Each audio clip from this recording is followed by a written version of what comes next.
La sortie du ministre des Sports et de l'Éducation physique, notamment sur la question d'un probable limogeage de l'entraîneur sélectionneur de l'équipe nationale du Cameroun après l'expédition foireuse à la CAN de 2019, semblait pourtant inopportune, mais cette dernière cachait une autre vérité, celle qui vient de tomber. Clarence Seedorf et son adjoint Patrick Kluivert sont limogés. Selon le ministre des Sports, dans cet entretien accordé à la télévision nationale, une clause résolutoire du contrat signé le 10 août 2018 prévoyait qu'en cas de manquement à une obligation contractuelle de l'une des parties, le contrat sera résilié de plein droit pour éviter le recours à la justice.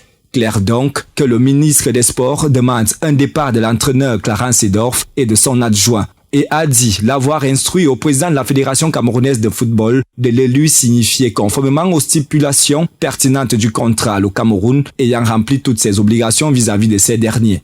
Ce qui a d'ailleurs été fait. Mais en clair, où va donc le football camerounais? Serons-nous toujours à des éternels recommencements? Une sortie pour certains qui manquaient alors des modalités juridiques. Le ministre aurait dû s'adresser à la direction technique nationale à travers la Fédération camerounaise de football et demander à la DTN de lui dresser un bilan de la Coupe d'Afrique des Nations, un bilan technique, et sur la base de ce bilan, il tire les conclusions de ce qu'il en est du travail du coach. Mais il a pris sur lui, je suppose, sans s'être référé à la DTN, et bien de dire ce qu'il a dit. Je ne sais pas quelles sont les modalités juridiques qui vont entourer cette rupture de contrat. Mais... Pas de fondement juridique donc. Encore faudrait-il le savoir, le football camerounais sort de plusieurs normalisations qui devaient assainir le milieu. Ce qu'a d'ailleurs réussi à faire la dernière normalisation sous l'ère Happy.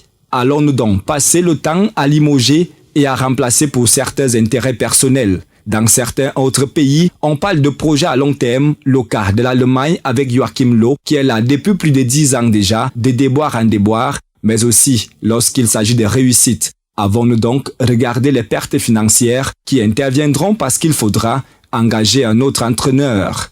L'élimination précoce, en tant que champion d'Afrique en titre, est donc peut-être la cause de ces limogeages instantanés. Mais avons-nous regardé qu'entre l'année 2000 et 2019, Clarence Seedorf est le 16e entraîneur des Lions et que dans le ratio, le Cameroun est loin d'utiliser un entraîneur pendant 2 ans.